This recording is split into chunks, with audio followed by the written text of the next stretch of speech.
And we are down to now 2 races in the round of 12, following a very interesting race at Texas on Sunday. We were wondering whether we were going to get a real like nutty race like last year because of the old crappy track that Texas is. And early on, it appeared that way, but that ended up only being the Kyle Busch team. And then, though, late, everything picked up.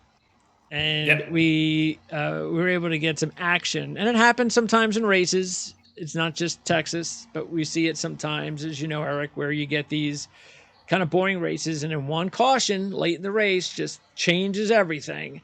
And that's exactly what happened. It was just a crazy, nutty end of the race, which made it exciting for a playoff race. But other than that, for about 80% of the race, you're watching this thing going, "Oh, please don't come back to this track." This is like 5 years ago at the tri-ovals with the old car. It seemed like nothing had changed. No, and I feel terrible for our new friend. She asked about Larson, and Lana. She called it though. She said a late race wreck. She called that, but I think it went the way we thought it would, in the sense that Larson was that good. He was pulling away. He had a 5-second lead before JJ Yeley. So you can't predict that. She did, I guess. Yeah, but because she said, "I'm just scared of a late race crash," and well, sure enough, he late race crashed. But she actually, Lana said, "So helpful, thank you. Appreciate you asking Eric what his pick would be if he only had the option to pick one. I can only pick one, and it can't be the same as the previous race. I picked Byron last weekend, so that was a bummer. I'm leaning towards Larson. I just always see him wrecking in my mind. Ha! Thanks again." So she's not laughing now. Maybe she is.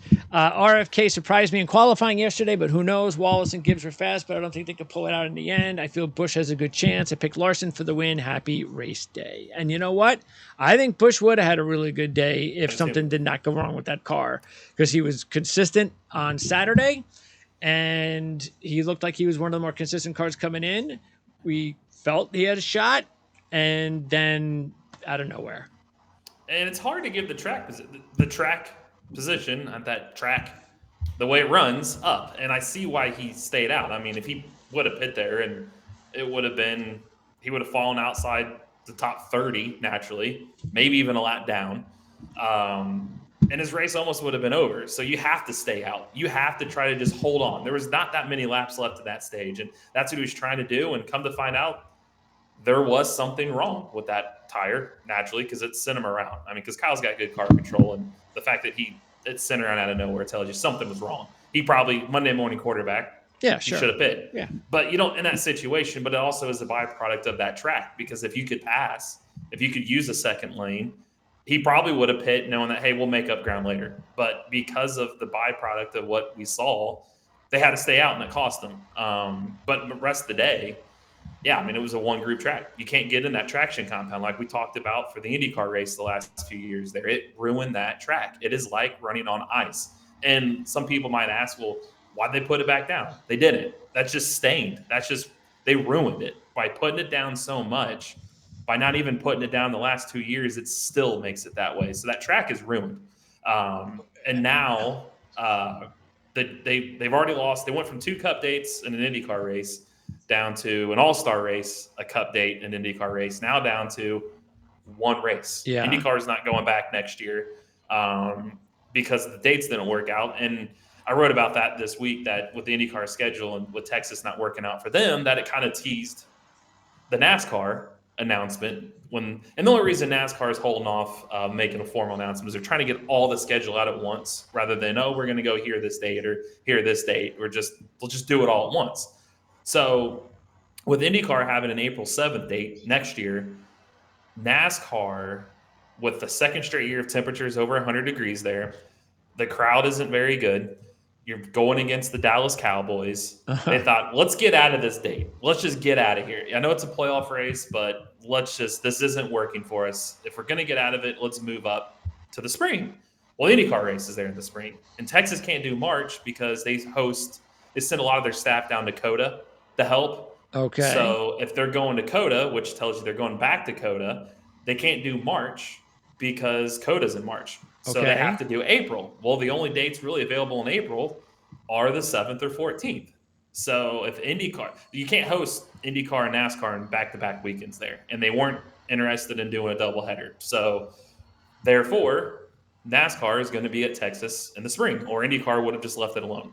So that tells you this race is moving, but it also tells you it's probably time to redo this track. I mean, you went from 2 cup Probably. dates.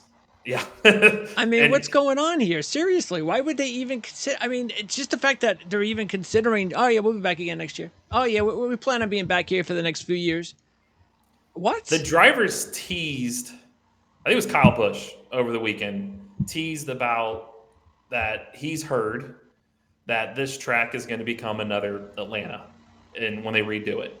So Atlanta and Texas are owned by the same But SMI. when are they planning on redoing it? I would have think probably my guess would be next year How at long when can this it? race How is. long does it take? Atlanta got it done in a year. And the reason I don't think they could do it now is another tease of them moving the race this spring. You don't have enough time to start it now and be done by April. But if you start in early April next year, you got a whole year all the way through the spring and Okay. summer. So I could see that's probably what's going to happen. Now, do they do it as another Atlanta? That's debatable because I don't know if we need another race, a drafting Yeah. track race like that. But we'll take anything just about from what we just saw, though. Yeah, and I mean, honestly, I think this is a tall tale sign. We talked about this last week. The intermediate track package, the mile and a halves, have been They improved. have. I think it says something. The only track it didn't work at is Texas. Yeah. That's the only one it hasn't Why worked is at. that? Do you think? It's because of that traction compound. Okay. So the first groove, which is the low line, doesn't have it. They put it in the second and third lanes to try to promote, like, hey, the low lane is the fast lane, but if we get traction compound with stickier stuff, you can run higher. Well, it backfired. That stuff is slick. So you can't get in those lanes, which makes it a one groove racetrack. As we noticed, if anybody, even the Xfinity race, if you got above that low line, you were a passenger and you slid all over the place. And in turns one, I have no idea, turns 1 and 2, why it's so wide. You're not using all that space. And then turns 3 and 4 is just a complete one groove. So I mean, think, could they change that at all? Yeah, I think they should just go back to the way it was. Okay, well, let's do that. At least until they change the track, of course. Yeah, I mean, I don't think you need to do another Atlanta. Just go back the way it was. Well, exactly. If you try that first, and that could be done like what? How long can that be done? I mean, Atlanta was a year, or less than a year. I mean, but just changing the what did they do? Did they just basically change what the surface?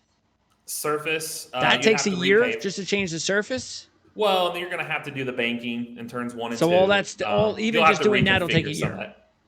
I think so because with the resurfacing, I mean, I remember seeing weather reports from Dallas the last couple winters. It's been frozen there, and they get some cold winters, so that's not going to work paving now. You might as well wait to getting through April, getting the race done, and then you have all spring and summer for that thing to get cured and everything you need to do. So I would venture to say something. They can't keep it as is. You keep losing fans and you keep losing dates. I mean, eventually it's the next thing. The only thing left is not to have a race at all, and that's where they're going. Yeah, well, that's not. I don't think anybody would mind. No, but that's a big market, so you do need a race down there. I'm just saying for a year. Oh yeah, I don't think anybody would mind at all. Getting rid of that. You got Fontana getting rebuilt. Well, if it is, I've heard they haven't started construction yet, so who knows what's going on there. So, but that, and then the Brickyard. I think that. Yeah, talk about that because that you're just saying that you're getting really good feelings that the Brickyard will be here in 2024. Very good feelings. I'd say 95.5. I would say 95% yes, 5% no. And the only reason I say 5% is we haven't heard anything yet. But part of the IndyCar schedule, again, that was announced. There is no shared weekend next year between IndyCar and NASCAR. That's gone. And with that being the home game for IndyCar, if you're not running there, that would specify that you're not going to run the Cup race on the road course and not have IndyCar there because you have every other time. So if you're not going to have IndyCar there, you're probably going to have a Cup date. So, but if so, it's also probably going to move weekends, is what I would venture to say, because IndyCar doesn't, they're not going to host the race at the same time as the Cup Series is racing at the Speedway. So if they're racing elsewhere, and I know you got the Olympic break from June 20 or July 26th through I think the second weekend of August. So IndyCar shut down. NASCAR did a few years ago too. So they took a couple weeks off to observe that because all the NBC channels are devoted to the Olympics. So IndyCar comes So back what is with that? three. Once every 4 years? Yeah. So once Which, every who 4 knows years, there's a 2-week break? if they remain on NBC. Remember And the TV that's next contract's year. up. Yeah, so next year both IndyCar and NASCAR are on NBC at this time of year. So they're both going to probably be shut down because NASCAR is not going to want to run on CNBC or whatever generic station you want to give them. Well, wouldn't They're that just be gonna, like the perfect opportunity to have a streaming service? Peacock, they've got it. So why You can't could they throw do it on that? Peacock. I think they're afraid of because IndyCar doesn't. They get 35,000 viewers.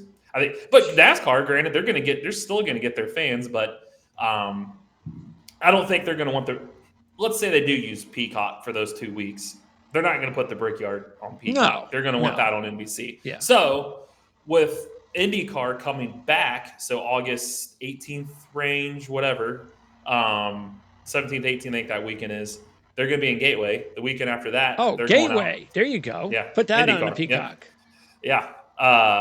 IndyCar is also going to Portland the week after that, and then Milwaukee Labor Day weekend. So that tells you the Brickyard is not going to be those 3 weekends. It can't because you got Daytona and Darlington likely NASCAR wise. Anyways, the weekend between Darlington NASCAR, so Labor Day weekend, and the next weekend after that, IndyCar is off that next week, and then they go to the season finale in Nashville. Does the Brickyard get moved to the second playoff race? Because we know if Texas moves out, there's a playoff date open. So is the Brickyard going to be a playoff race? Could be. They better know what they're doing with that going back there then. Yep.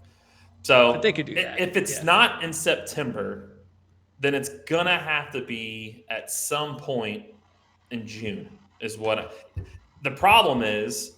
I don't know how close you're going to have the Brickyard to the Indy 500. You don't want to do that either. You don't want to have too close. Sure. And looking at the IndyCar schedule, again, they haven't done it before. I don't see. Well, I guess they did it once in like 2009, but they're not going to want to have IndyCar NASCAR going head to head. And if you look at the IndyCar schedule past Indy 500, they race June 2nd, June 9th. Then there's Father's Day weekend. They're not going to race Brickyard Father's Day weekend. That's too close. June 23rd. They have June 30th. I guess in theory, that could be the Brickyard. Then you have July 7th, July 13th, 14th, July 21st. Those are all races before the Olympic break, and then they shut down for the Olympic break. So it's either a playoff race or it's Father's Day or the weekend after Father's Day. Or 2 weekends after Father's Day, I'm sorry. When will we know this? I keep hearing the next week or two. Okay. You should know the NASCAR schedule. So, all right. Well, but in saying that, you're not going to go to the road course again if the IndyCar's gone from it. So Brickyard, you heard it here first. Probably a playoff date. Probably oval. I don't see it being the road course. So we'll see what happens from that point forward. Yeah, I ventured onto a popular Facebook page, NASCAR only, and use that to, market this channel. I mean, specifically this show, and I posted the story that you wrote when the news came out about Bristol, and there were a lot of fans that were in agreement on the page about that, and one of them responded, Mike Anspa, about good job and so forth, but he wanted the next thing to be the Brickyard coming back. So I pretty much told him, well, they're coming back. Yep. And I know that nothing was official, and nothing is official, of course, but I trusted that you knew what you were talking about, and so it's out there. So Yeah, as well it should and you be. got to think too, for Goodyear and NASCAR, it costs money to test, right? I mean, you're going to spend the money on tires and bring the cars here, and you don't do a 2-day tire test if you aren't serious about coming back. I think that's a if it was just something that, hey, we're going to kick the tires, pun intended, down the road a little bit, let's see if it works. I think you just bring 1 or 2 cars at some point, and you just kind of casually. You're not going to have this big event with 3 cars for 2 days and really try. So, It's a from what I no-brainer, gather, man. I mean, come on. It's like the road course race stinks, and the new car has yet to be put in this on the surface. So let's take a look. Let's see how it is. What are we yep, waiting for? I think So we're going to get it. yeah, they should. So, but yeah, and that hasn't been. So that's the kind of just things that you're hearing, but nobody's like come out and said that. Hey, it's not official, but it will be. We haven't even gotten to that point yet with anyone. Yeah, I could say I've had conversations Okay, down those lines. Just, I did not one that I'm going to sure. break a trust But with the nobody's source, come but I've out. heard Nobody's it's. like written a story, a national story No, that it's they're coming. yeah, they're all trying. They're all playing it. I can't say close to the vest because it's the worst kept secret, but NASCAR just wants, and I applaud them for this. I agree. Instead of having several different leaks and this track's going Sure. here and that Yeah, track's, let's just do it all at once. Hey, it's just going to go all in or nothing. that's the way it should be. Yeah. Yep. So that's why that they could easily come out and announce, hey, we're moving to the Brickyard next year. But okay, well, now what is what would be the question? What else are you doing next year? Yeah. We just know that Daytona 500 is going to kick the season off, and Phoenix is going to end it, and everything in between you could kind of make up your mind. But knowing Texas, if you just start connecting dots, they're going to go to the Springs. That leaves a playoff date open right there. So we'll see. We'll see what happens. Well, regarding the race itself, probably even post up here. Yeah, here are the results. Of course, you've already had an opportunity to see it. William Byron getting the win, and that was a very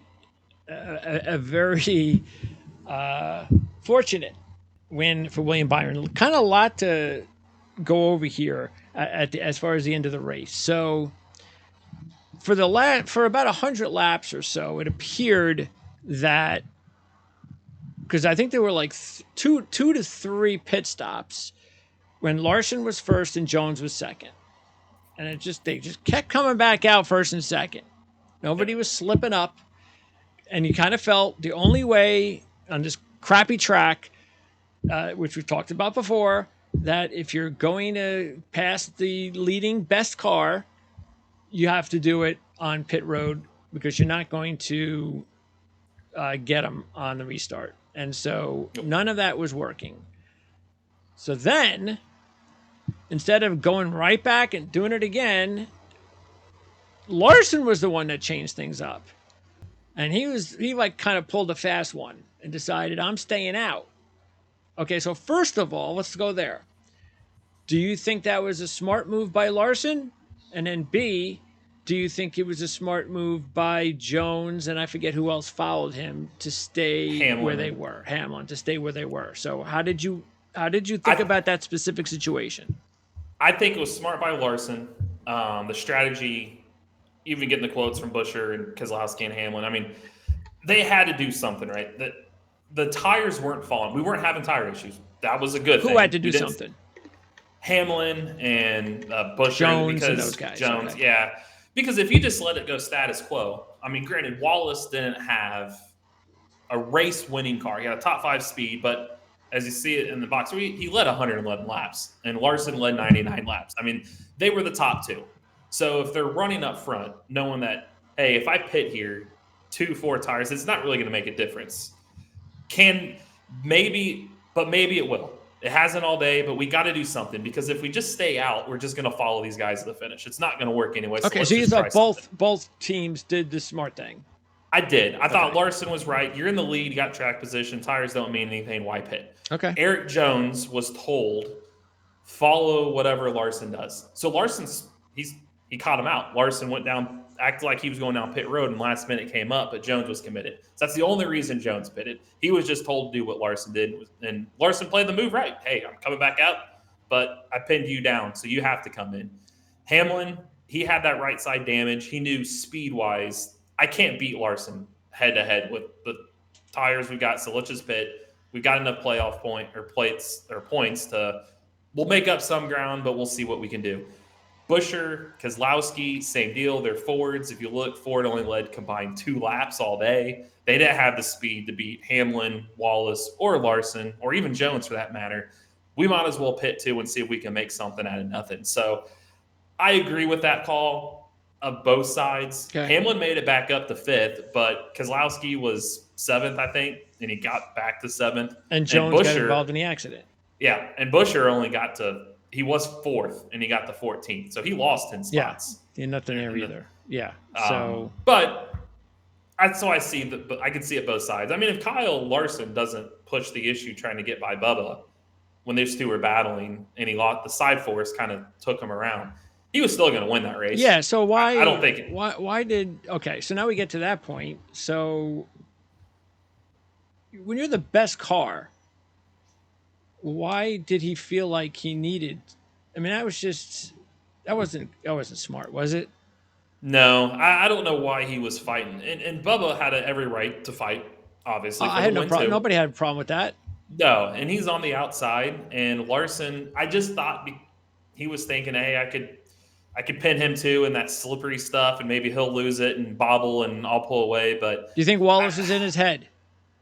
I thought he was at that point, and I heard Wallace, and coincidentally enough, he's talking after the race how he choked, and he choked on restarts. I think Larson just choked. I think he should have just, you go. I'll pass you again on the other side. You just, hey, you know what? Take the spot. I've got a better car than you anyways. I'll just come back and get you. But still, I think there's a major difference between getting that aggressive. I'm not even sure he needed to be that aggressive I'm not even sure Bubba would have taken the lead if he wasn't just that aggressive. I mean, we saw what happened with Jones, and I thought Jones had just as fast as a car as Wallace did. And Jones could, and I didn't see Larson being that aggressive with Jones. I'm just thinking that maybe, there's still a little bit of bad blood there between Larson and Wallace, and Larson took it a little bit too much. Yep, he overstepped, and that's where these playoffs, to where we've talked about, it's not the fastest car doesn't always win. It's can you minimize, and we talked about that last week when I said with Fords, and you look at the stage points, the top 2 guys in stage points was Buscher and Blaney. They knew they didn't have necessarily the cars to win the race, so let's get stage points. And Blaney would have finished in the top 10 if it wasn't for him speeding on pit road.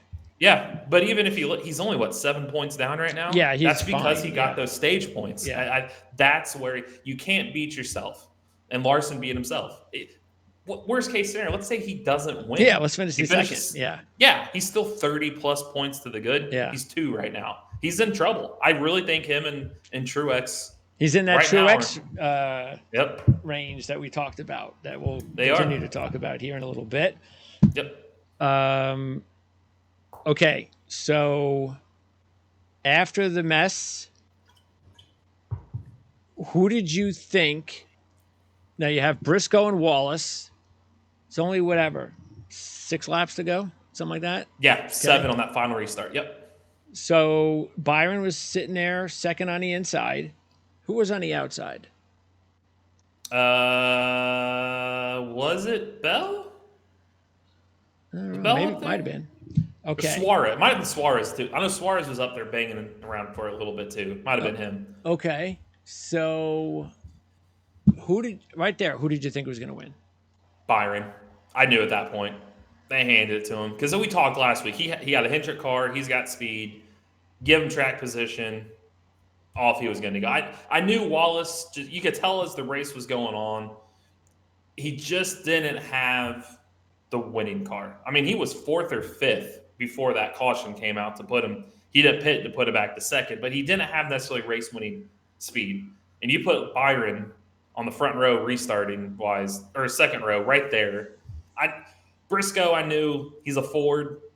They just didn't have it on Sunday. And that was kind of just, hey, let's stay out and see what we can get. Byron sitting there in a Hendrick Chevy. I thought right there, they handed him the win. He's got the fastest car. At that point, he had it. So It just it proved shows me you right. again when you have a great team around you, put you in that position, and that's what Byron has right now. And he has not choked, which he's done in No, the now past. I was saying that he could have choked. That he had the car and he took advantage of it. Yep. He had the car to win. Now he has the talent, but sometimes the car and talent don't necessarily drive. Yeah. Sometimes you make a Well, mistake. Larson showed a few laps prior, but yeah, I knew at that point. Oh, that's Byron's race now. and so we take a look at the futures now with big surprise. Byron is now on top. And all of a sudden, Larson's getting a little bit better number, and Truex is now at 6-1. And I still find it a little bit. I still feel that it is a major bargain that anybody has not wagered yet on a future. That Ryan Blaney is sitting there at 30-1. We know how good he is at Talladega. He basically, all he has to do, and he doesn't even have to win Talladega because there's going to be some carnage.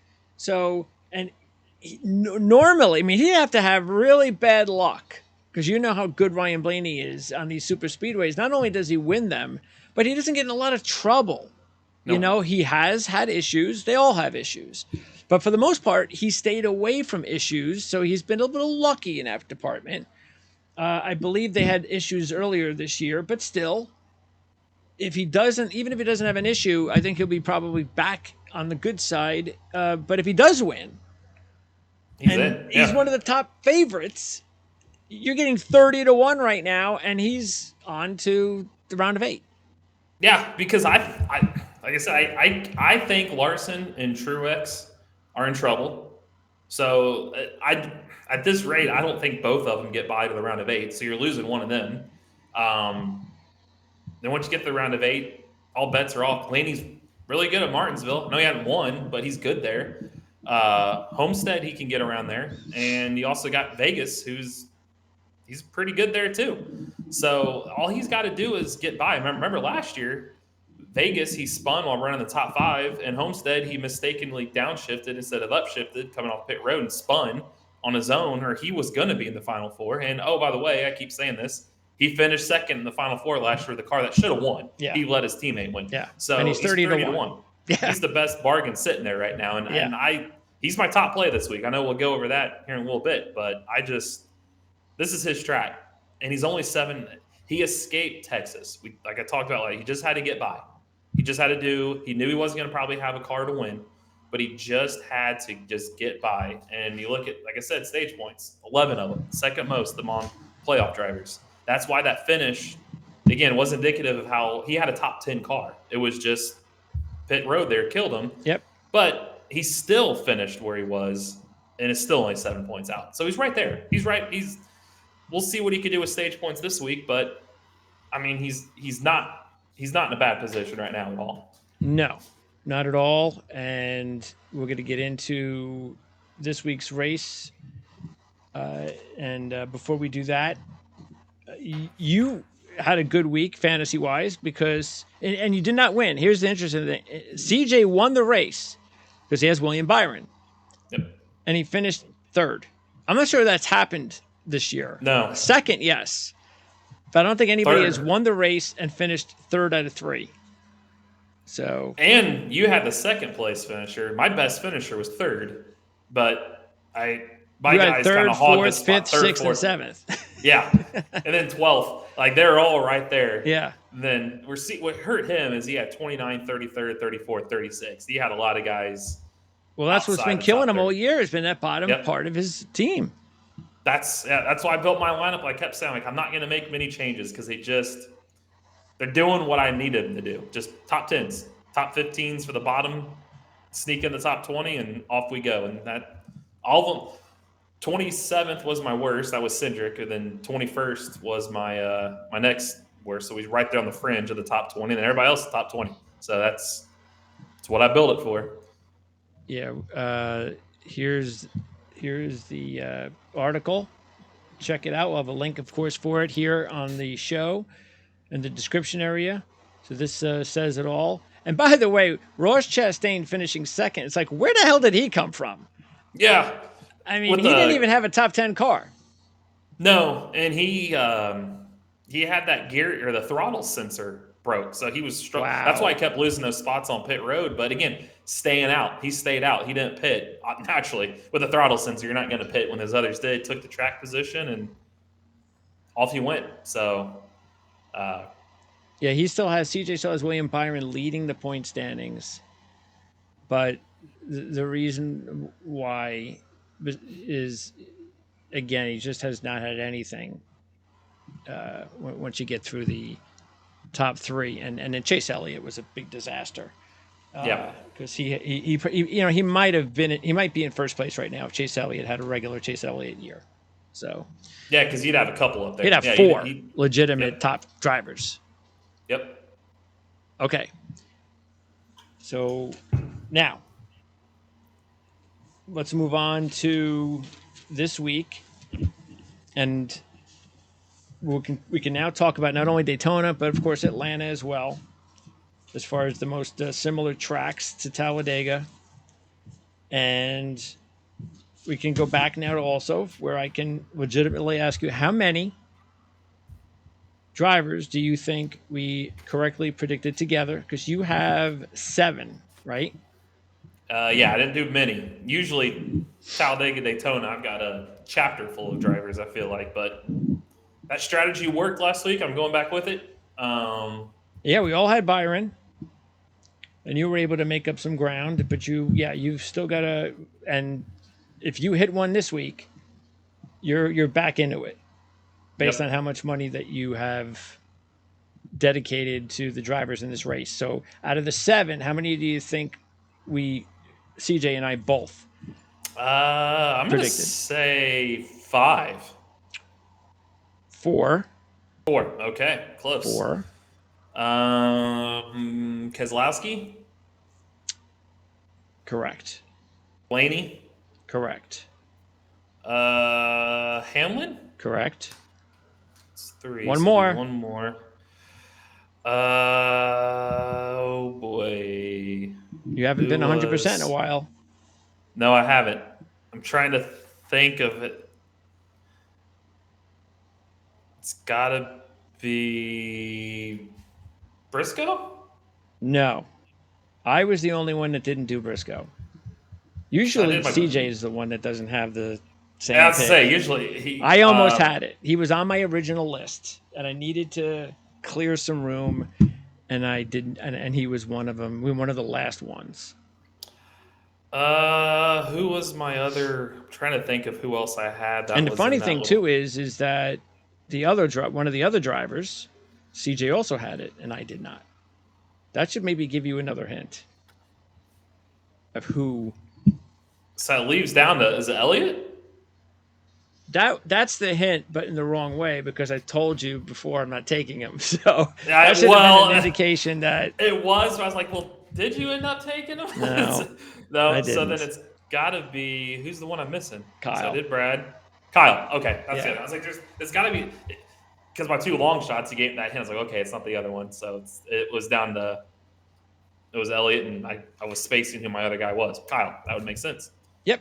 So, all right, let's talk just quickly about the track itself. Some notes. Chevy's won the last 3. The reason why this is important, it's been all with the new car. So Yep. let's keep an eye on that. Only 1 of the last 9 winners started in the top 4 rows, meaning qualifying don't matter. That, by the way, was Denny Hamlin, who won from the pole in 2020. The And they didn't average. qualify then either. So Oh, there's a, they didn't. remember they That was they just okay. I never that was remember lined which up and year it started. is. Yeah. Yep. The average winning starting position in the last 5 races is 16th. So as long as you're in the top 20, that's really all that matters. And what? I think we're at 7 straight races, different driver. We had 7 different drivers. Yeah, I believe 7. Also got 8 times since '95. That's it. This driver picked up his first or second career win at Talladega. So 8 guys that times have since 95. Yeah. Okay. So not likely. First or second Um, win. First or Well, I second. mean, who could that be? Gibbs? How about Briscoe? How many Uh, does he have? One. Briscoe. That'd be two. Priest. Priest. Priest. Suarez. Haley. Haley. Cindric. Okay, so there's a bunch of guys out there. This is a yeah, but the main thing. This is well. I guess we could. Can we? I guess we could roll in. Well, I'll talk Ford first. So Chevy is one, like you said, three in a row. Ford has just dominated lap sled.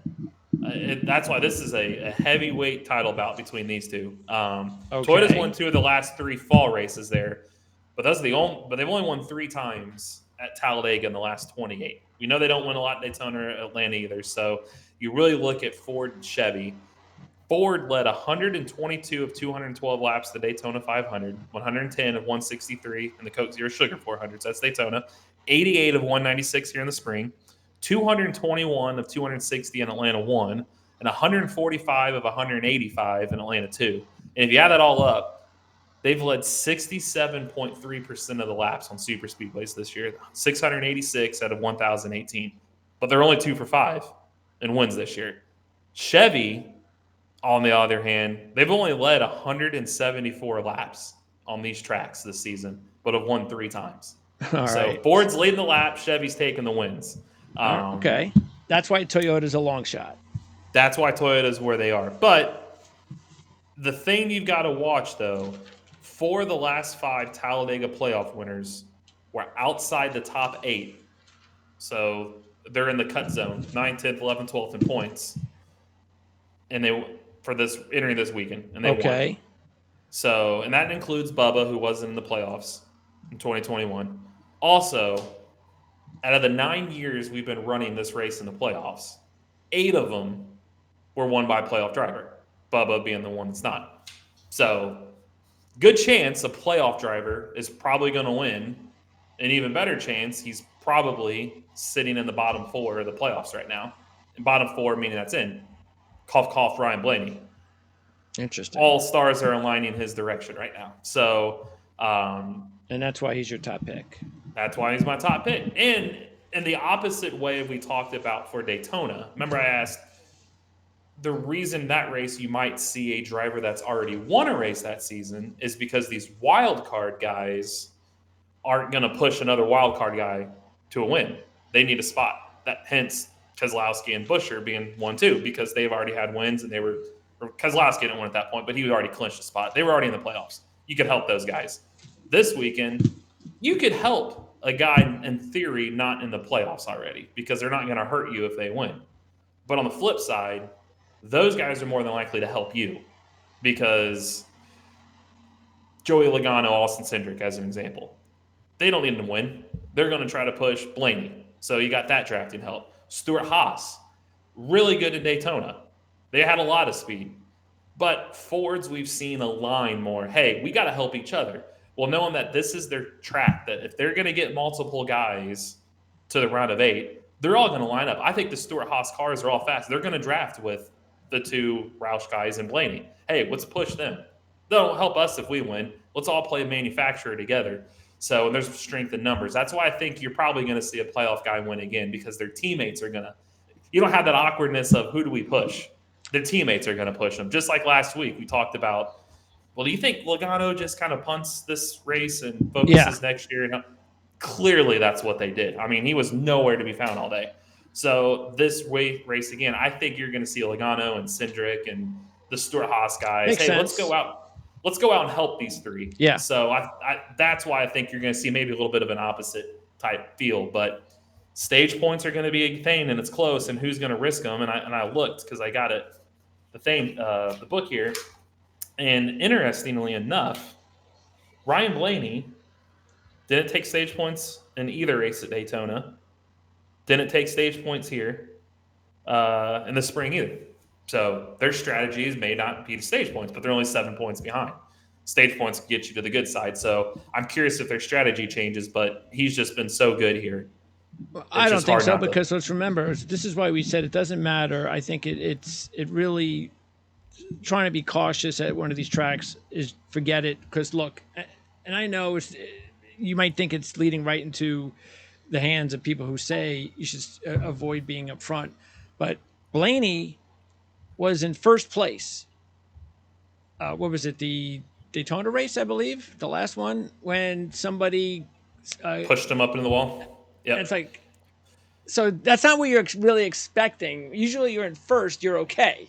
Yep. That's what you've now. Anybody's usually a couple of rows back. That starts up front. So that is just that's a so. But my point though is actually normally if you lead one of these races and you are up front, normally you should be okay. So Yes, and don't forget too that this package, it's hard to make your way through the field. No, oh they kind yeah, of are just 2 by 2. yep, It's hard to make any ground, so track position is a thing. You might yep, as well. It doesn't matter where you are; you could get caught up in something, so you might as well just be up front. might as well. Um, so that's a thing. It's definitely a thing to watch. But Being first is a um, much better position than being anywhere else in the top 20. it is, and I feel these odds reflect it. They got the right guys Yeah, stats wise up front. I mean, it's not a fluke. The top 4 are all Fords. That's the one they're going. They're telling you right now that. And who would have thought 2 years ago that, or last year even, 2 of the top 4 odds are going to be Roush Fenway, yeah, right. RFK Yeah. Racing. Well, There you that's are. the year. Yeah, But that's it. yep. So. But there are a couple of good bargains here as well Oh, for sure. that we'll get into. But we can start with the team there of Keselowski and Buescher, 11-1 and 12-1. And now the interesting thing with Keselowski is he is the only playoff driver with top tens in every race. So that's a good thing. He's right now. He's in the top 8, but the problem is he's just not comfortably in the top 8, and even the slightest bad race is going to put him in danger. So the question is, I got to think that they're just not in a comfort zone. I don't think they're in a comfort zone where they can just, let's try to stay out of trouble and finish in the top 10. I just don't think that. I think the philosophy's got to be to win. And as far as both of them are concerned, of course, Buescher had the win at Daytona, and he was 4th, I believe, at the 500. So Yep. and Buescher, yep, 4th, yep. And he has a runner-up in 2 Xfinity Series races at Talladega, and this is before he became, the Chris Buescher we know of today. 3rd earlier this year. Keselowski 5th earlier this year at this track. Now, here's the thing, though. This is why I think Keselowski's stats are starting to be a little bit misleading as far as Talladega. This is not the Keselowski from, let's say, 4 years ago. Let's say 4 years ago, he is really a Talladega monster stats-wise. But since then, he's only led 22 laps in his last 7 races at Talladega. His win in 2022 was the last lap. So he didn't do anything really there except just win the last lap. And last year with the new car, he finished 23rd and 24th. So this year, better year. Of course, we know that from last year. He's being the favorite, no problem with that. I think he should be right there. I can understand why he's a point above everybody else with the 6 wins and the 10 top 5s. 2nd at Daytona in August as well, helping push a win. But the fact is like I said, he's still very good there. There's no question, but he's not the definite, I have to take him, guaranteed lock that he was just about 4 years ago. No, yeah, he's closer to obviously the field because of that, but I just looked at it with 3 top 5s, his last 5 there. I mean, it's like, oh yeah, he's running well. He's got the most super speedway points. That's counting the 2 Daytona, the 2 Atlanta, and the Talladega. So that, out of 5 races, his 188 points are most than anybody else. His 116 laps led are second most. In Daytona 500, remember, him and Buescher were 1-2, and then Kyle and Austin Dillon pushed their way by him late, and they were 1-2, and those guys were 3-4. Then the caution comes out. Yeah. And the restart, Keselowski, who had a top 5, he got caught up in that crash with Dillon. If not, he's been top 6 at 2nd, 5th, 6th, 2nd. And so it just kind of, if you follow the trends, he's probably got a top 5, not necessarily a win. If he goes 2-5, 6-2, he probably got another 5th or 6th coming, but that's a good finish. He's up front. That's what you need, and he's going to have all that forward drafting help. So, But why did you? The question I have, because I put money on both drivers, and actually a little bit more on Busher.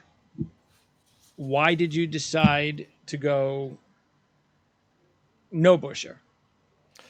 the thing with him that scared me was 16 top five or 16 Talladega starts, one top five. That's the thing that kind of like, is he going to win? And he was outside the Daytona 500, which he was fourth in. He was 35th, 13th, and 15th on those other races. So I'm like, that scared me a little bit. Granted, I'm sorry, not 13th, third. He was third here, but he led one lap led last year. You got to go down a few races, the 7, and then that's it since 2021. So 8 laps led. I just winning the Coke Zero Sugar 400 in this race. I'm like, is that too good to be true? Winning 2 in a row at 13-1. So I went more heavily, took his money that I would have went on him, and just threw it all to Blaney. All on Kozlowski. Kozlowski and Blaney. Those are my two that I just feel the best about. The 12-1 shots. So we already mentioned Busher, but we could talk about the other teammate, Blaney and Logano. We could throw Cindric in there as well.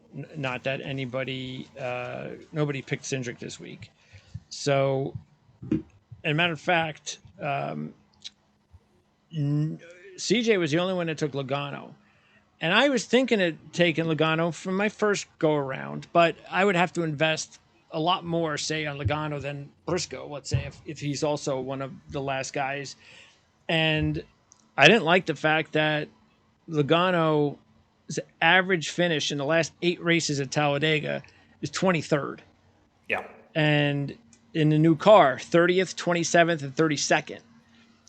Because look, we can say all we want to, and we've said this before over and over again, as much as these are the most similar tracks, the super speedways, these 3, they're just not totally similar. Talladega is different from Daytona and definitely Atlanta.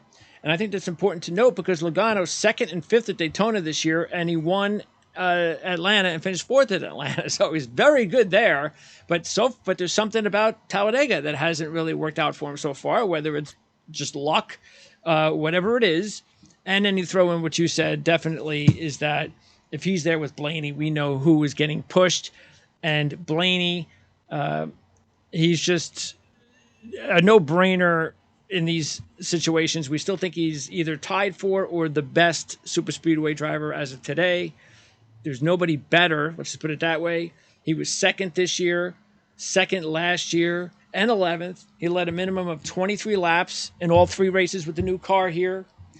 And we know, of course, this is pretty much the deal for Ryan Blaney. If he gets in a wreck or just for whatever reason he finishes outside the top 20 on a track that he is, because there's no other track that he can look around and say I'm the best.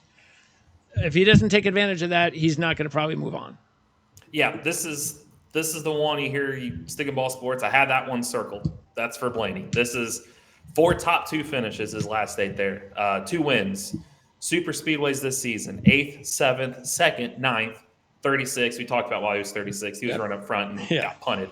He's got the 7th most points, 149 of them scored this season. 4th most laps led. He fits all those trends, as I said, playoff driver and below the top 8 and the points. So just a no-brainer. Runner up the last 2 there. I mean, you don't get any better than that. And then you go down to, other than winning, you get down to 2018, this race in 2018. All those races, he's led at least 4 laps here. It's not easy to do to lead laps in all those races. He did, except this race in 2021. So I feel really good about him. His teammate, as you said, Logano, he's going to be more of a pusher than a guy that's going to be the one getting pushed. But I wrote my first paragraph to the covers part was he's got the 2nd most points, 177. He's got the most laps led, or 2nd most points and 2nd most laps led, 175 of those. 3-time Talladega winner. But I'm fading him. And the reason, as you said, 5 of his last 6, Talladega, 26th or worse. 1 top 10 his last 7, 30th in the spring. It just doesn't add up for a guy for 12-1. And he's not a playoff driver. He's not a playoff driver. So I just feel like they're going to do everything they can. And depending on where Blaney sits, if Blaney's out of it, we'll just say something happens and it's the two Roush cars. He might be helping And them. Logano, he's probably helping them. Yeah. The Fords are going to try to work together here. Yep. So I just doesn't add up for a guy 12-1. Now, if he was 16, 18, 20-1, Sure. maybe we'll open up another door. But no, not when you could go with Blaney, who's same odds with better stats. 14-1. There's Wallace, Elliott, the defending champ, and Byron. And out of that group, again, I said I did not take Elliott, but I did take Wallace. You did not take Wallace, and none of us took Byron to win back-to-back. So we take a look there, and Wallace, look, he has the win, and that's why it's good enough for me. I know he hasn't really done a whole lot other than the win, but we know he's a good super speedway driver. He led 35 laps this year and didn't finish well. I guess what? He got into an accident probably? Is that what happened with Wallace earlier this year? Yeah. Elliott, meanwhile, look, I said why I'm not taking him. But if you look at it, he was fourth at Daytona in August.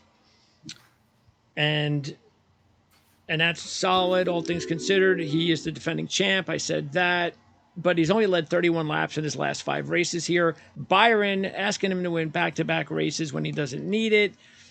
Just like you said with the situation with Blaney, I would think that Byron's got other drivers, including Kyle Larson. Not that I expect Kyle Larson to be up there for Byron to push him, but he's definitely going to give way if there's the reason to. 7th earlier this year, Byron, runner-up in 21, was his best finish because he's never won at Talladega. And, of course, he won Atlanta. And that was, as we said before, that was a pretty fortunate win. That was the one that was cut short with the rain. Yeah. So, yeah. So out of those 3 drivers, I just felt Wallace would be the better of the 3. So I put a few bucks on Wallace. You, though, decided to go with Elliott out of the 3. Yeah, and I remember Elliott's still in the playoffs, technically, those owners race. So he's won 2 of the last 8 there. 7th and 1st last year. Looked decent in the 400 back in August. So I thought, well, I chuckled too. And he said Byron pushing, if he's up there pushing Larson, it's not going to happen. But he would push Elliott. And I just, Byron's probably a better fantasy play than an actual winner this week. He's not going to win 2 straight. And unless everybody starts wrecking and he's sitting there again. But he's going to push Elliott over getting help himself. I think they need to get Elliott into the next round, owners race wise, which makes more sense. And he's got better stats. Wallace scared me in the sense, he won in 2021 and he was runner up in the 2021 Daytona 500. But that win is only finished better than 14th and 11 Cup tries at Talladega. And his Xfinity finishes were 31st, 20th, 13th, 13th. And then I looked on the season, like, well, maybe I missed it. Maybe it's just bad luck. He's got the 22nd most super speedway points scored this season at 90. And you look at his finishes, 20th, 27th, 28th, 25th, and 12th, which didn't bode well for 14-1. That's why I was like, that doesn't scream a 14-1 driver right now. That's reaching. Granted, he fits the criteria of a playoff driver below the cut line right now to win, but those stats tell me that's not 14-1. If I just take that his name off of it. So well, the thing with Wallace though is that he doesn't really have great stats. Period. Anywhere. No. So it's even this year as a playoff driver, it's like really the fact that he's still in the playoffs is kind of mind-boggling at this point, but. And they've clearly had the best season, but that doesn't mean it's easy to look back at his resume and go, well, here's all the good things he's done, because he really hasn't done a lot of good things. This was the year. This was the best year he's had. And it's good, but it's not like, wow, Bubba Wallace is going to win the championship. That's why he's 50-1 still to win the championship. And he does his damage in the first stage. I mean, he scored stage points the first stage, the last 3 races, and really it's 8 of the last 10. He does well at the super speedways early, but then something happens and caught up in something. Yeah, I think he's close enough, obviously, to the cut line. Gobble up those stage points and see if you can get by. I think that's their path. Yeah. And it's the Toyota factor too. They haven't done a lot of winning there, and the only other than him, there you go. The other one was Hamlin. Yeah. So I thought a little safer with Elliott on that groupie. And then we see at Hamlin at 16-1 and Kyle at 18-1. And we all took these guys. Hamlin is actually my second choice behind Blaney, or co-choice with Blaney. Hamlin is right there with Blaney, with Kozlowski. I feel like it's a bargain getting 16-1 with Hamlin. Now, maybe they're thinking he's going to be cautious because he's second in points and he doesn't need to get himself in trouble like Larson last week and put him in a position and all that kind of stuff. But I don't know. I just don't really see that with Denny Hamlin, especially at a super speedway. I think he's going to try to win the race. He was 17th from the pole this year, and I don't know how many poles were given to him, but he does have 4 out of the last 7 at Talladega. And he's led at least 6 laps in his last 7 races. A lot more than 6 in some of those 7, too. So, yeah, I mean, at 16-1, and even Kyle at 18-1, I think we're getting a good number here because he won earlier this year. So this is the guy that won earlier this year. He's 18-1. And he had a couple good results at Atlanta. He was third in one of the races here last year. So with the new car, Kyle's been very good at this track. And we know the position he's in. I mean, he kind of, I'm sure he feels, I got to win this race if I have a shot. And so, yeah, at 18-1, definitely these two guys with their odds, with their experience, definitely take these two guys. What's weird is they've had a different path to where they are right now. You look at Hamlin, he's got 1 top 10 in his last 10 super speedway races, if you're counting, which is odd. Sort of like Harvick. Harvick's been like that too. It's been like all of a sudden you look at Harvick's record and you're like, wait, didn't he used to be really good with this? But it's changed over the years. It has, and he's only got the 12th most points on super speedways this year, which was shocking to me. I'm like, well, he's not finishing well, and he's got 1. However, this Talladega race, this fall race, of any of them, this has been his race. He's got 6 top 7s in his last 10. He's got 7 straight, or I'm sorry, that's his 6 top 7 in his last 10 Talladega starts in general. He's got 7 straight top 7s in the fall race. He's always there. And as you said, he's got a good chunk of points he's ahead right now, where it's like, just don't screw it up. Which also tells me he could just ride around and be there at the end. He doesn't have to worry about if it gets dicey. He could get up there in stage points like, hey, this is getting dicey. I'm bailing. I don't need him. I'd rather be there in the end. I think he's going to be there in the end. And as we've seen attrition happen in these races and guys get taken out, Hamlin should be there. I think that's why this fall race he's so good. He doesn't race to where he's mixing it up early. He just gets to the end, and that's why he finishes there. Why change with this big of a gap? Yeah. And we've seen it. If you're there in the end, you got a shot. So that's a big bargain for a guy that's probably going to be there in the end. For the Kyle thing, it scared me a little bit was he's only 2 for 36 at Talladega. One of them was the spring race. And his last 9 fall Talladega finishes have been the opposite. He's been 11th or worse. His last 6, 30th, 27th, 26th, 19th, 27th, 27th again, and 20th. So he hasn't been great in this race where Hamlin has. However, he's got the 3rd most points on super speedways this season. You can't overlook that fact. A lot of those past stats are with Gibbs and a Toyota. This isn't a Chevy. RCR is always good there. He should have won. He won the Daytona 500. He didn't win the Daytona 530. Yes. He was 10th in Atlanta. Yeah. He won Talladega. Yep. He was 5th in Atlanta 2 and 7th in Daytona in the second trip. So he's been a top 7 car on super speedway. So that's why for those odds, you're getting a top 7 car. You've got to take him. I mean, I don't care what he's done in the past when you factor those into the equation. Why? So the only thing is the last driver to sweep Talladega was 2007. So it's been some time since that's happened. Yeah, not an easy thing to do. That's for sure. But we're you're getting good odds. Yeah, if I was getting 11-1, yeah, then I would say that's reaching. But no, you're getting good odds for that. At 20-1, there are 5 drivers: Almirola, Chastain, Cindric, Larson, and Stenhouse. So forget Cindric. Things aren't going well for him. Best chance he has, he's got Logano and Blaney. So that's something. And he has a pretty good history in Xfinity Series, just hasn't translated over. to the Cup Series yet. Stenhouse Jr., of course, won the 500 earlier this year, and he won this race from the pole back in 2017. We know it's a good track. We know it's a good. The super speedways are good for Stenhouse, so he's always a potential long shot contender. And then you have Almirola, who won in 2018, but he doesn't have a top 10 in his last 6, and he hasn't really done anything this year. So you get the other two interesting ones, Chastain and Larson. So Larson, this year on these super speedways, his best finish is 18th. Yeah. He's got, what, 3 in the 30s, I think? Yep, 31st, 33rd, 36th, and 27th are his finishes since that 18th. And he's still at a reasonable number at 20. He should be more like 30.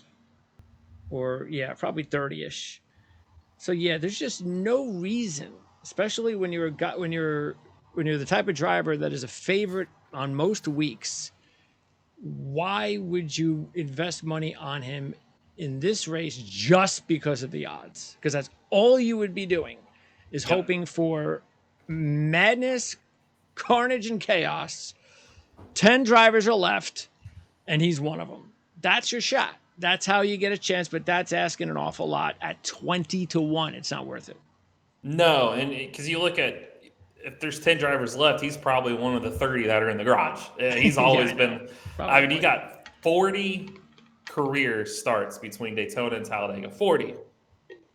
One top 5. Yep, that's impressive, actually. Very impressive. Yeah, and it was here. It was 4th a few years ago, but yeah, that's not twice in 2 years. That's probably not happening, especially the way he's going. That's why I said he's in some serious trouble right now with being 2 points to the good. If Blaney wins, if Hamlin or Wallace gets stage points, and Kyle does what the top 5, like we think he can, Larson's on the outside looking in. What kind of strategy do you think they're going to employ? Do you think they're going to be really, really cautious and just hope that they're like way in the back and that, hey, you know what, we'll take 20th or 15th, because I know we're not going to come from all the way behind. We've mentioned that doesn't happen anymore, but we just can't finish in the 30s. I think he goes for stage points to minimize that damage because odds are he's probably getting caught up in a wreck. I mean, his last 5 Talladega finishes are 39th, 40th, 40th, 37th, 4th. No, I'm sorry, it's more than 5. 39th, 40th, 40th, 37th, 4th, 18th, and 33rd. That's pretty good. That's not very good. Yeah. That's like Harrison Burton or Ty Dillon territory. Yeah, but you look at his starting spots since this race in 2021, 5th, 2nd, 9th. They have good super speedway cars. You're already up front. You're probably getting caught up at something. At some point, you get the points while you can. And I use Blaney as that example. With last week, he had 11 stage points, but he finished 28th or something like that. So, but he's only 7 points down, or it could have been a lot worse. That makes sense. So, if I were them, knowing odds are we're getting caught up in something, let's go ahead and get our points while we can. Yeah, makes sense. And then Chastain won one of the races last year, finished 4th in the other. Didn't fare well this year, but overall, since he's been a better driver the last few go-arounds between the Xfinity Series and the Cup Series, he's been pretty solid. And again, he came out of nowhere with that second-place finish last week. Maybe that's a good sign. I don't know. But, I just put money on him basically because I'll get my money back if he wins, but I'm not overly excited about him or anything like that. Yeah, and he's the 14th ranked super speedway driver this year with the points scored. And I look at his finishes, 9th, 13th, 23rd, 35th, 17th. Where he's at, he just needs to play it safe, and I think he'll be all right to get to the round of 8 after that runner-up last week. I mean, he's got as many top 5s as playoffs as he had 14 races before. So I think he plays it smart. And then maybe he's there in the end, you never know. But his win, he led 1 lap that day. Yeah. That's all it takes, though. Keselowski the same year led 1 lap and won. That's right. So, and Kyle Busch this past year led 3 laps and he won. Yeah. So it happens. Don't have to lead a bunch of laps to win this race. 22-1, you got Bell. Now, this is for me. I think I said I think I put a few bucks on him last week. Did well, so I'm going to do it again this week. Last year, as strange as it may sound, not really, I guess, because of the fact that, I mean, since last year, does he have the most polls? I think so. He's got a lot. I Yeah. think he's the most. I think he's sitting on top for that. So he had two in this on this track last year. He had a top five in his two Xfinity Series races, which is nice. But more importantly, third at the 500 and third at Atlanta in March. So he's okay. He's got the back-to-back top fives. Seems like he's coming on at the right time. So I just felt, 22-1. I'll gamble a little bit on Bell. I almost did. Playoff driver, 6th most points on super speedways this season. Yeah. So he runs well. His fall finishes 39th, 5th, 17th there. So he's not a great playoff racer there, but you get the feel they're starting to turn it around a little bit. Yeah. I feel like the 8th, 3rd, 4th, the last 3 weeks, polls the whole first round. I'd say if there's a poll bet, he's got to be one of them. Yeah, right. I mean, he won them both last year. He Yeah. was 6th, started 6th in the spring race. So there's a good chance. I mean, he could steal one. Yeah, it could. We'll see. Yeah. 22-1, it wasn't bad for it. No, that's the thing. You know, if he's 14-1, no thank you. But 22-1, Exactly. Yeah, Yeah. I'll see if I can steal some money there. Suarez and Jones at 25-1, and I put money on both. Suarez, of course, Chastain's partner, so they've both done well at this track the last couple of years with the new car. And Suarez also, if you look at it, he was second in Atlanta in July. Again, the rain and all that, but he was still second. 7th at the 500. And not only was he 9th this year, 8th last year, but when he had a bad result last year, I forget what the problem was, he led 28 laps in that race. So I think because of that, and Chastain is his partner, I was like, okay, if he wins, I want to make sure I get my money back. Yeah, and he'll have a shot. It's the odds of the second career win, and he probably is going to push Chastain rather than True. But if Chastain falls into something, then he's by That's why you himself have at them that both. point. Yeah. So if he can, yeah. Jones, if he was a playoff driver, I'd be all over it. I mean, 6 top 10s his last 7 there, 5 of which in the top 6, 25 laps he led there in the spring last year, 23 more last fall. He was leading the white flag lap in those. 6th this past April, 8th and 11th in Atlanta. Everything tells you go for it. Absolutely. Should have won last. He had a top 3 car last week. Not for the pit. He just needed, he needed a break and he couldn't get it.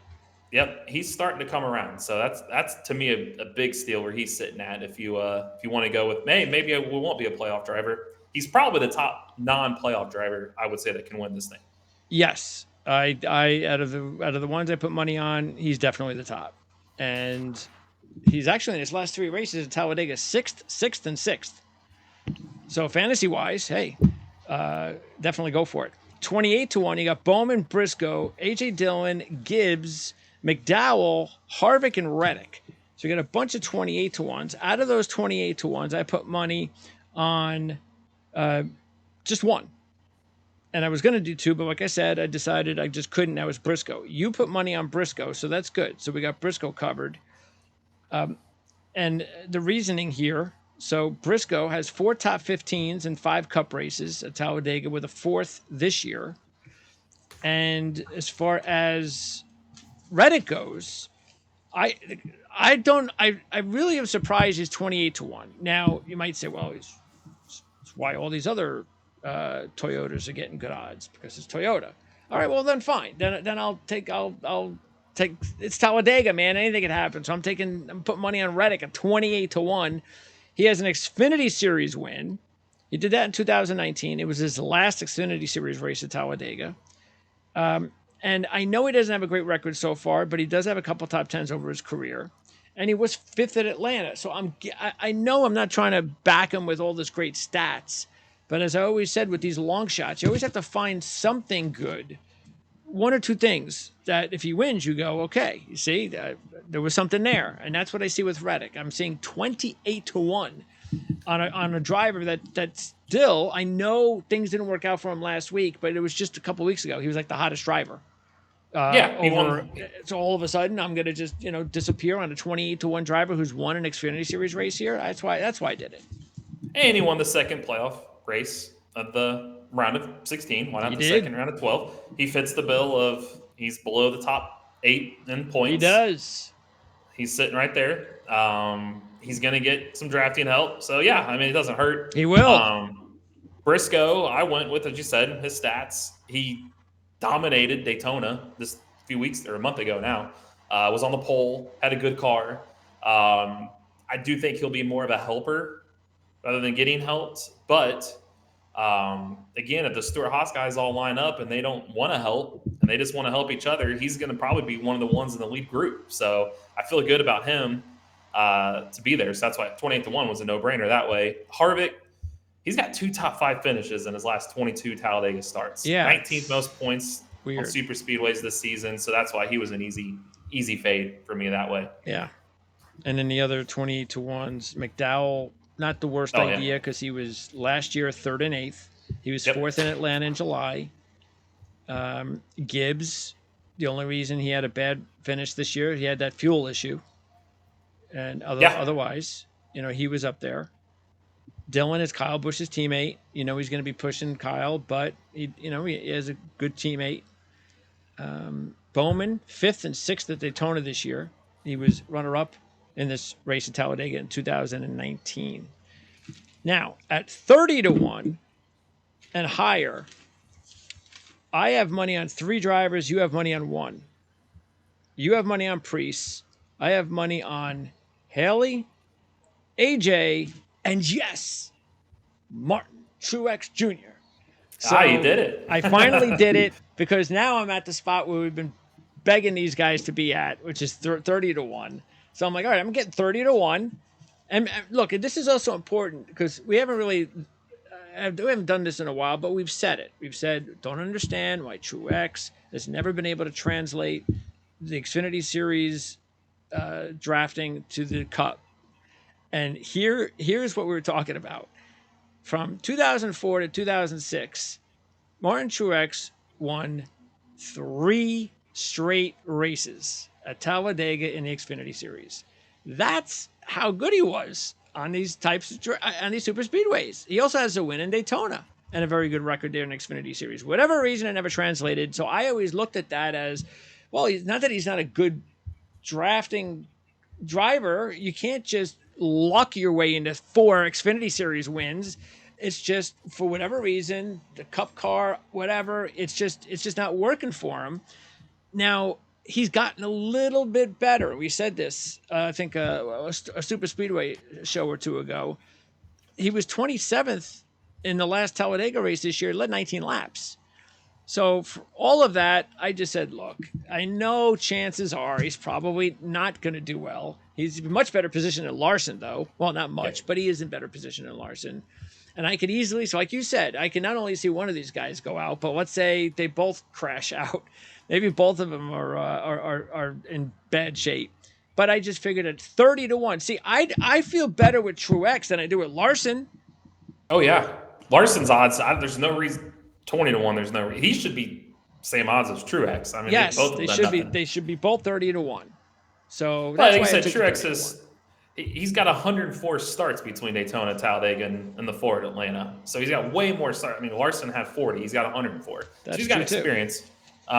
He was 5th in the spring of last year, but he's also, his last 12 finishes there, 40th, 35th, 23rd, 26th, 23rd, 20th, 24th, 23rd, 31st, 12th, 5th, 26th, 27th. That's just, you never know. He's got the 17th most super speedway points, but out of his 104 starts, which I think is just wild to think about, he's never won. He has never won. Well, I mean, just to think, if we're in one of those scenarios where it's the end of the race and there's 10 or 15 drivers and he's one of them and Larson's one of them, I feel 100 times better that I know Truex can probably find a way to win. He's done it before with these types of Larson. He ain't winning this race. So that's you get better the odds. Yeah. So again, if you're looking for long shots, he's a decent long shot.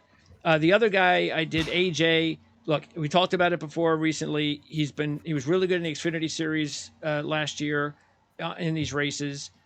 He won the race last year and was third. So he's first and third in both Xfinity Series races at Talladega last year. He was sixth in the 500. He was third in Atlanta in July. He's 35-1. And then I also went with Haley, because Haley, similar to Truex in a way, 5 starts in Xfinity Series, 5 top tens with 2 wins. He swept 2020 in the Xfinity Series at Talladega, and I'm getting 65-1. Meanwhile, you decided your last long shot would be Priest. Yeah, mainly because of their announcement yesterday of they're doing the shake and bake from Talladega Nights cars, him and Briscoe. So Okay. if I'm going to go with one, I might as well go with the other. And then Okay. I think it's fitting it's Talladega and they're doing this. Plus, he's got 2 top tens there. Third is a rookie in 2019, and if you remember, he's been running up front of these races. Yeah, He he's been up just there. gets bad crashes. He flipped in Daytona. He would had a shot to win. That was a And hell of a this, flip. yep. And then this race, not this race, this track in the spring. Remember with Larson T-bone, he wrecked in front, and Larson was far enough back, didn't slow down in time, and T-boned him. I think he was running top 4, top 5 at that point. So he's been having speed. I think it'd just be ironic that these changes they made to the cars because of his wreck here in the spring and then the wreck in Daytona in August, and he goes out and wins Yeah. this weekend. So Well, that isn't this was the more whole of a reason why CJ kept him on his fantasy team? maybe this is why I getting mean, playoff win out of him. I know he was expecting Priest to if he was going to win, I think he was expecting him to win on a super speedway. Yeah, I mean this would be a good spot. I mean, again, Briscoe, Hart, they all had quick cars in Daytona, so we know they'll have speed. Just can they capitalize on it? By the way, some other quick long shot notes. Hocevar is 45-1. He's never raced a Talladega on a Cup or Xfinity Series car, and he's 45-1. I think we're getting just a tiny bit carried away there, but A little bit, yeah. it's Talladega, so anything can happen. LaJoy, when it all comes down to it, I think LaJoy at this point in time, unless we get a top 5 finish at Talladega or Daytona, is Atlanta. That's where we'll go with LaJoy at. Gilliland has success in the Truck Series at Talladega, including a runner-up in 2019, and 2 top 10s out of 3 in the Cup Series. Yeah, not bad. Gilliland at 65-1. I'd rather have him than Hocevar. At least he's shown he could do it in the Cup Series. Now maybe Hocevar could have the same success Gilliland has from the truck to the Cup, but he has to prove that first. Yeah, other than that, that's pretty much it. So, all right, now next week. Oh, before we go into that, I want to wrap up with the comments from. We talked about Lana's comments, so we have others. I.E. Ronimo, 18. Great discussion, A+. Let's say we got an A+. All right, I'll take the A+. I.E. Ronimo, 18. I think this is the first time I.E. Ronimo has commented. Appreciate the research. So maybe he's a teacher. We do a lot. I don't know if you could. Well, I guess the background's on there. I got a whole binder full of each week. What's that? So we got it. Yeah. Okay. That's all my research. Yeah. Yes. That's how it's done. Every week. James Ford, you guys should do a little segment on fantasy lineup. Good content. Otherwise, James, we mentioned this before, and if you haven't heard it, we'll mention it again. If anybody out there, any of our viewers are part of or want to put together a fantasy league, and Eric and I will join, and we can find whatever 10 or 12 other of our loyal viewers to join us. We'll get involved. We're open to that. Matter of fact, I would be surprised by next year if we are not on a fantasy team or a fantasy league. That will be a part of the show. So send us some ideas if you have them. Let's see. What else do we have? Wayne Bilo, still in first in the year long. I'm sure with this fine YouTube reference, I will be number 1 and win the church pool. I pray for you boys. Thanks again. So Wayne's always got that church reference that makes me feel kind of funny. And I think that's it because I always save the predictions, and I don't see because in case anybody has a top prediction, I'll make sure I'm not going to call anybody out for the wrong predictions. So, but anyway, that'll wrap it up. If you have any predictions, put them in the comment section, and like I said, I'll save them and call you guys out if you pick a winner. And maybe next year we'll even come up with something like that too. We should come up with something fun. Maybe we can get a sponsor involved, do something where, pick a winner and you get something. But anyway, I'm thinking ahead of myself as always. Next week, it's another cutoff, and it's a road course. The Roval. Yep. So no change. I know you were praying for the change. It didn't happen. Nope. So we've got the Roval. It is what it is. And we'll be excited about what happens on Saturday. And you will be, where are you going to be on Sunday, excuse me? Well, it depends on weather. The dirt race here at the Indianapolis Motor Speedway. That's the 71 car.